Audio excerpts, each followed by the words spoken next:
তাদের রাজনৈতিক সুবিধা মতো তারা মুক্তিযোদ্ধা বানিয়ে নিতে। পটুয়াখালীর মুক্তিযুদ্ধের সঠিক তথ্য ইতিহাস সংরক্ষিত হয়নি। স্বাধীনতার পর আমি বাউফলে 60 জন মুক্তিযোদ্ধা পেয়েছি। স্বাধীনতার পর তো আমি মুক্তিযোদ্ধার এখানে নেতা ছিলাম। আমি 60 জন মুক্তিযোদ্ধা দেখেছি সত্যিকারে। পরবর্তীকালে সেখানে হয়ে গেছে 260। তার পরবর্তীতে সেখানে আরো 250 নিয়েছে নতুন। ওই এলাকার যে এমপি ছিলেন আসামা ফিরোজ সাহেব, তিনি মুক্তিযোদ্ধা কেন্দ্রীয় কমান্ড কাউন্সিলের একজন নেতা ছিলেন। ওই সময় তার এলাকার লোকজন সব নিয়ে গেছে। অর্থাৎ হোল পটুয়াখালী জেলায় যতজন মুক্তিযুদ্ধ আছে তার থেকে দ্বিগুণ আছে বাউফলে একটাই। এভাবে যে যেখানে পারছে, যেভাবে পারছে তাদের রাজনৈতিক সুবিধা মতো তারা মুক্তিযোদ্ধা বানায় নিতে। এটা যাচাই বাছাই হইয়া কাটছাট হওয়া দরকার। আমাদের হতাশা, দুঃখ, ক্রন্দন অনেক অনেক অনেক দূর, অনেকখানি, যা পরিমাপ করা যাবে না। টানা তৃতীয়বার অর্জন করেছে দেশের সেরা সুপার ব্র্যান্ড স্বীকৃতি বসুন্ধরা টিস্যু।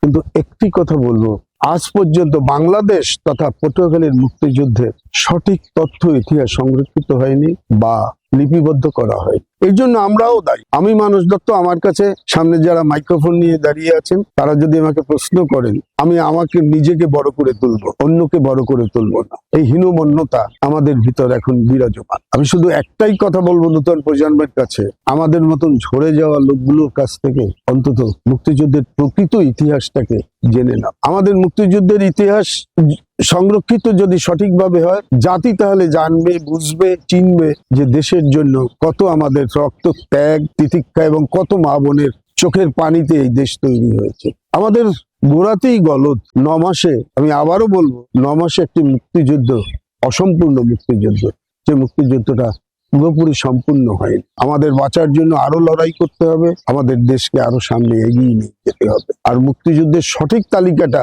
প্রণয়ন করার জন্য সরকার যদি, আমি আবার বলছি, সরকার যদি সদিচ্ছা পোষণ করে, সঠিকভাবে মুক্তিযোদ্ধাদের তালিকা এখনো তৈরি করতে পারবে।